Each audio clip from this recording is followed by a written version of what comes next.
Hey guys, so I did tell a few of you that I would be making a Lost Vikings video in a little bit. This is different than what I think a lot of people were expecting, but before we get into the video, I want to talk to you guys a little bit about DGL. DGL is a tournament that is set up for individuals to join, and then a team captain will pull you in, and it's always these random groups of people. You're playing with different people every week. It usually spans for about 2 to 3 months, and it is a prized tournament. So the more you win, the higher chance you get the prize. And today I'm going to be talking with Ectar, who is one of the winners of the DGL tournament for this last season. And Ectar is going to be helping us out by telling us the 5 things every Lost Vikings player needs to know, as he used the Lost Vikings to help him win this tournament. And so we're going to go through and talk about these 5. Ectar, would you like to introduce yourself? Hello, I'm Ectar. I'm mostly a support player, but I also dabble in specialists, and by far my favorite specialist is the Lost Vikings. Yeah, I mean, we can definitely see that after a couple of these games and looking at your match history. So, before we get into this, is there anything you'd like to share about DGL? Did you enjoy playing in DGL? Is it the style of tournament that you would want to participate in again? Is it something you'd recommend to friends? Absolutely, I have actually recommended it to several friends already. Anyone that's watching, you should definitely join DGL if you're looking for a fun Heroes of the Storm experience that's a little bit less committal, perhaps, than a full tournament, since you can just show up on a given Saturday, play a couple of games, leave when you want to. It's a lot of fun. Everyone's really nice, so I know like a lot of people, myself included, don't usually like playing Heroes of the Storm by themselves, but DGL provides a really good outlet for you to play with people you maybe don't necessarily know, but people that are looking to communicate and have a good time just like you. Right on. Yeah, I played it for a week or two, and I had a lot of fun. I didn't do the entire tournament or anything, but it was a lot of fun. So if you guys are interested in DGL, everything's going to be in the description down below. But let's get right into it. And this game one of the DGL games? Yes, this was played during the playoff weekend for DGL. Oh, okay, awesome. So the you're playing Vikings. We see the draft. Your number one tip, and we this was actually on both of our lists. So we both made a list of the top 5 things and kind of just smashed them together with the top 5 that we really liked. So on both of our lists, how to draft the Lost Vikings. So what do you recommend is the best thing when drafting the Lost Vikings? So for drafting the Lost Vikings, the thing that you really want to keep in mind is draft a strong four-man. And a strong four-man starts with a strong tank, someone that can provide a lot of CC and also provides a lot of self-sustain. So a tank like Diablo or Muradin are really good cores for making your strong four-man for your TLV team. After that, it's good to have a support that can provide healing that doesn't, obviously all supports provide healing, but a support that doesn't need to expend too many resources to provide that healing. So something like a Lucio who provides passive healing, or a Brightwing who can provide passive healing and doesn't need to expend as many resources to do it.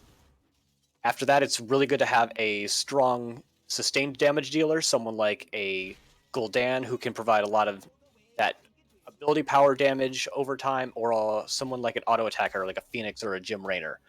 And then your fourth slot is kind of flexible. You can put a burst mage in there. You can put kind of a half bruiser like a thrall in there. Um, it's not as necessary to fill it with a specific role as it is with the other 3 picks. And definitely, I mean, that was pretty much the same things. I mean, I said that I thought you should have a support and a sustained damage, things that can last for a really long time, because your goal is to have them endlessly push a side lane and force the enemies to get down there while your Vikings cover all the rest of the lanes. So I completely agree with all of those. Your next tip that you mentioned was you don't have to win the lane, you just need to not die. Do you mind if you uh, add a little bit to that or clarify that a little bit? Absolutely. So anyone that's played a off lane or solo lane character before, you know that you don't actually need to win. You just need to continue to soak XP. It's the same with the Lost Vikings. Just you're doing that 3 times over, so you can try to maintain soak in all the lanes, while the 4 and a third heroes in usually the top or the bottom lane, depending on the map, are going to try and get um, a lot of building pressure or trying to take forts really early. And as long as your Vikings are staying in lane and soaking that XP, your team should be getting a really significant advantage. So you can see that I'm actually losing the top Viking every now and then, and they are getting a little bit of extra damage onto our buildings, but that's actually okay, because just their top lane, or even just the Abathur like it is in this game, shouldn't be doing anywhere near as much for siege damage as the 4-man is. Yeah, and I mean, it really, that's really what's happening is you guys almost have bottom lane. It's all the structures are gone with the exception of just the fort itself, and you're above in about 20% experience, even though you did just lose the Kerrigan there, and so you came out ahead in the objectives. So now that we're talking about objectives, your next tip was what to do during an objective. So let us know. What are we supposed to be doing as the Lost Vikings? What is the big tip about during objectives? So this is definitely the most map dependent set of advice. You can see on Towers of Doom, it's usually a really good idea when there's two or more objectives spawning to have your 4-man go to one objective and try to get just one Viking at one of the other towers in this case. That way you can really try to at least win one objective by having the Viking split soak, but if anyone on the opposing team goes to try to stop that one Viking, that means you have at least an even fight, if not an advantaged fight, by having a Viking at the team. So trying to really use that numbers advantage during objectives. If it's not a map like Towers of Doom, say it's something like Cursed Hollow where there's only one objective spawning at the time, it can be really difficult, if not impossible, to just straight up win objectives, especially before level 10. So your 4-man shouldn't necessarily be trying to win unless they split off a person to go to try and counter the Viking split soak, but they really need to try and just poke, stall, let the objective go for as long as they can without dying to try to let the Vikings get that XP. But the biggest part of that is just not dying, because if you have a couple of heroes die trying to defend or stall out that objective, you're going to lose all the XP bonus that your Vikings would have gained in the first place. Okay. So primarily, not just for you, but also for your team, the goal here is to stall it out and not die. And in the case of this particular map, it's pretty safe to grab a couple of the objectives if you can, but still soaking and stalling is your main priority in the early game, right? For these objectives. Absolutely. And assuming you're taking Viking bribery on one, which most people will, during an objective is a great time to go and just bribe a camp, so you can have a really good push going. That way, the enemy team has to make the decision: do I defend against this mercenary camp? Do I take this objective? Do I stop the split soak? You want to try and really, again, push your numbers advantage. The enemy team can only be in 5 places at one time. Definitely. Now, before we get to the last two tips, we'll talk about those a little bit as we get further. Let's talk about bribe for a second. And this wasn't a tip on either of our lists, but bribe tends to be something that's picked up in both of our builds, and it's something that can give a lot of value. We saw that you just bribed a camp up top really quick. What is your priority with bribe? Is that something that you normally bribe your own camps to get that 50% faster spawning? Or is it something that if you get the opportunity, you try to bribe enemy camps or neutral camps just so the enemies can't get them? What's your primary goal with bribe? It depends who I'm playing with, to be quite honest. If I'm playing in Team League or Hero League where I don't know who I'm playing with, I can't necessarily trust them to take my own camps. I'll take our own team's camps a lot of the time. If I can trust our team, if we playing with like my NGS team, and they're going to take camps on time, I will try to take the opposing team's camps. Or um, if there are multiple camps that are going to be up at the same time, we can have the team take one camp and I can bribe the other camp. Okay, so if your team's preparing for a camp, meaning if you're in a really good team that you know and you understand, or they have the heroes you need, you try to take opposing camps, or at least catch like extra camps that are spawning that they're not going to focus on. And otherwise, if you're just in solo queue and you're playing Vikings and you happen to get a good comp, then you don't even worry about your team. You're just like, you know what? I'll just grab the camp we need whenever we need it. Pretty much. Yeah, unless there's a good reason to do otherwise. And there definitely are times to do otherwise. Okay, on to your tip number 4. How to play the Lost Vikings during a team fight.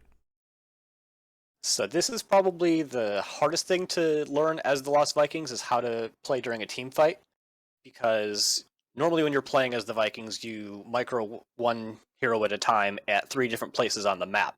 It's actually a lot harder to micro them all when they're really close to each other, just because of the prevalence of area of effect in Heroes of the Storm. It's really easy to try and just hit that 4 key and tell all of your Vikings just attack this one hero. But if that happens, you're just going to get torn up by any number of Jaina, Blizzards, or Kael'thas Living Bombs, and you're going to have no Vikings in the team fight. So if you're going to have all of the Vikings at the team fight, try to keep them split up as best as possible and micro them individually.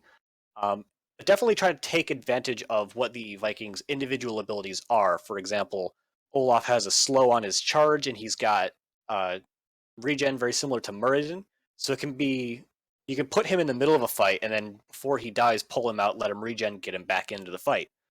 Eric is really fast, and if you pick up Eric the Swift at level 4, he gets regen whenever he's moving, so it can be really effective, especially on a map like this where multiple things are happening across the map. You can poke with Eric, have him soak up a little bit of damage, and just have him run around to get his health back and then bring him back into the fight. Balog is definitely your best damage dealer, but he's the least survivable because he's got a small health pool and he's got no movement ability outside of the Vikings' basic abilities. If you're going to leave a Viking out of the team fight for split soaking, Balog is your best for 2 reasons. He's the worst in the team fight, generally speaking, and he's also the best at just split pushing. And for people that don't know, Balog's the one that has his sword and he hits and he does the AoE. So his split push capabilities are pretty intense. And we can see Balog right here. So before we get to the fifth tip of this list, I see that you're moving around very quickly. If for those that don't know, this is a replay, but I'm watching it under the player's camera view. So if you see the camera switching around very quickly, that's because he's switching the characters he's controlling. You tend to switch back very, very quickly for the average player. So what tips could you give? This is not necessarily of the set of 5, but what tools do you normally do when handling switching between these? I tend to usually use the mini map and just grab the ones that I need. But it seems like you're someone who is pressing the 1, 2, and 3 and spacebar to catch on to people. Is that what you're using, or is there something else that you're using? Pretty close. If you hit number 1, 2, or 3 twice quickly, it'll bring you right to the middle of the hero as though you had pressed the button and then enter. Okay. And that's what I find. I come from an RTS background. I find that to be the most efficient way to do it, for me personally. Okay. And on to the last tip. I'm actually going to save this until we're about done with this game, mainly because I saved a clip that showed this tip, and then I realized that you did it in this game. So we're actually just going to back up once this game's over, and I'll show everyone the last tip.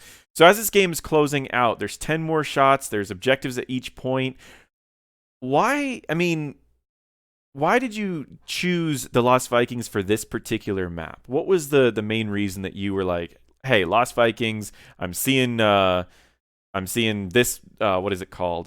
Towers of Doom, and I'm ready to do the Vikings." Was it I mean, primarily that you could hold, like, you could channel at multiple points and you can have your team just dedicate their time in fighting, or was there any other reasons for going for Vikings? oh no, that's the primary reason. You can see on the minimap right now, I'm at all 3 of the objectives. I was channeling on 2 of them and fighting at a third one. And just the ability to do that on towers is really powerful, even though it's a map that doesn't allow you to get as much value necessarily out of split pushing because the opponent can eventually just take their forts slash keeps back. Just the fact that you can be channeling 3 objectives potentially at one time makes the Lost Vikings really powerful if you can maintain an XP lead.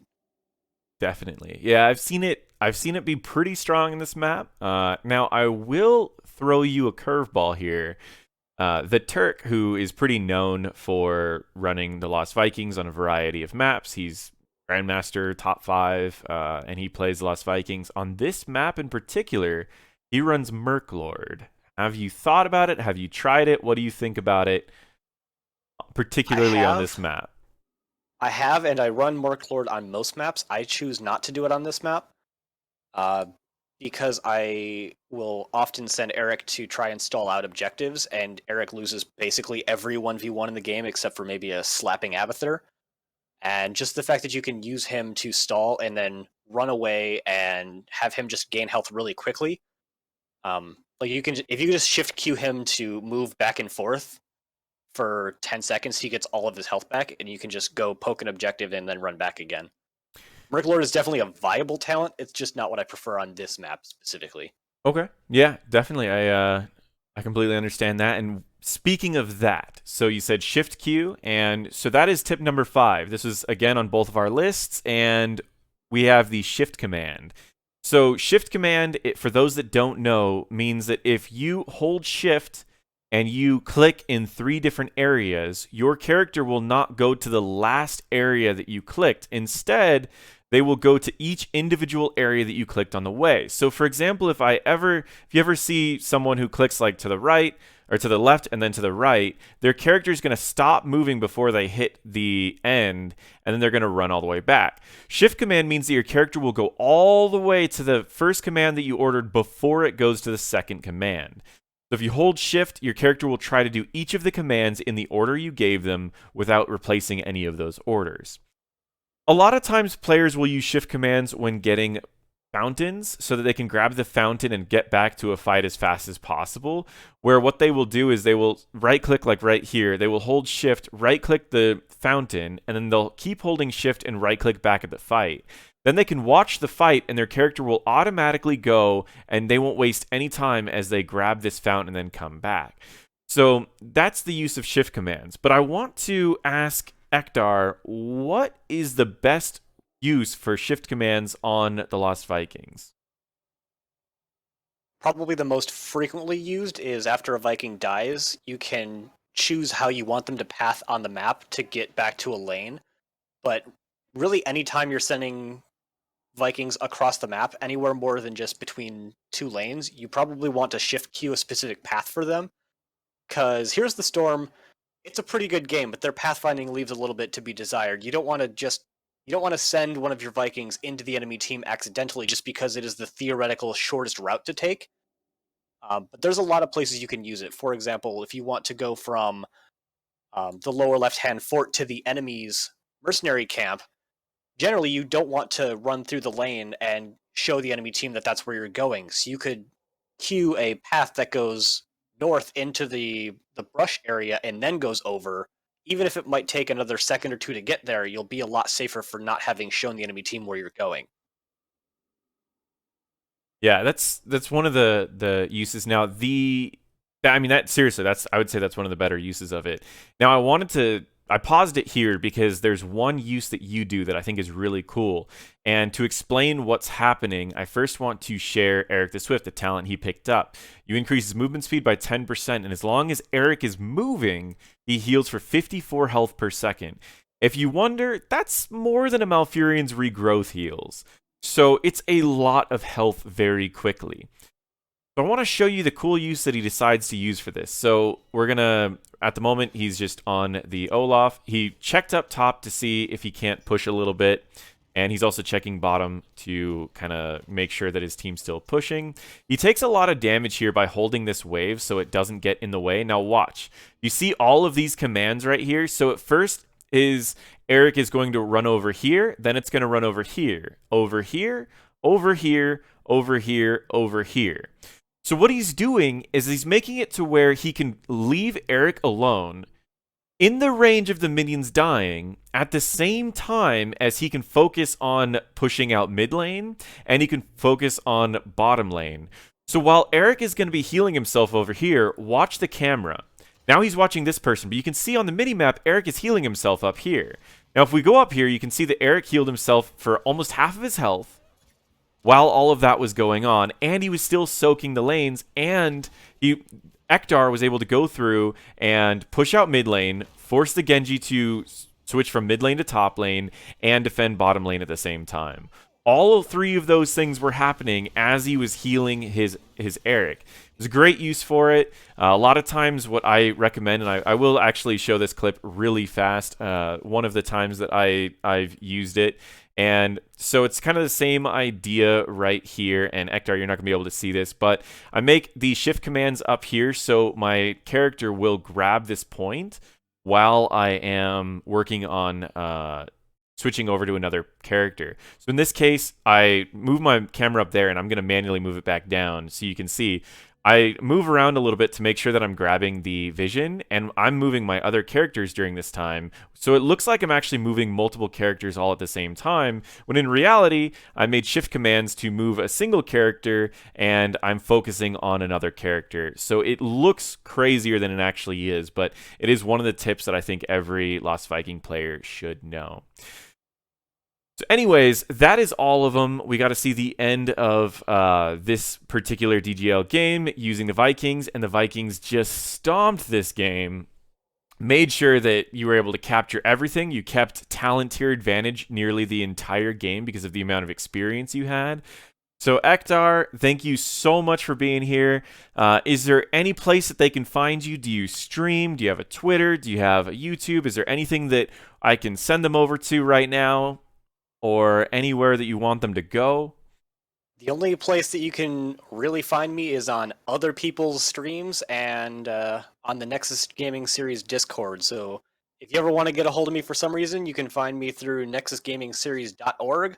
I am actually the head moderator for NGS going into the future, and we'd love to always have more players. All right. I'll link the NGS Discord down below as well. And if they have any questions for the Lost Vikings, they can tag you. Is that all right if they go in that Discord? Can they tag you if they have any questions? Absolutely. All right. Well, thank you so much for helping me out on this video. People have been asking for Vikings videos forever, and while I like playing the Vikings, I don't believe I'm the best player for them. So I really appreciate you coming in and doing this. It really helps out. And again, if there's anything that anyone wants to check out for DGL or NGS, all of that will be in the links down below. So thank you all for watching, and feel free to check out my other videos.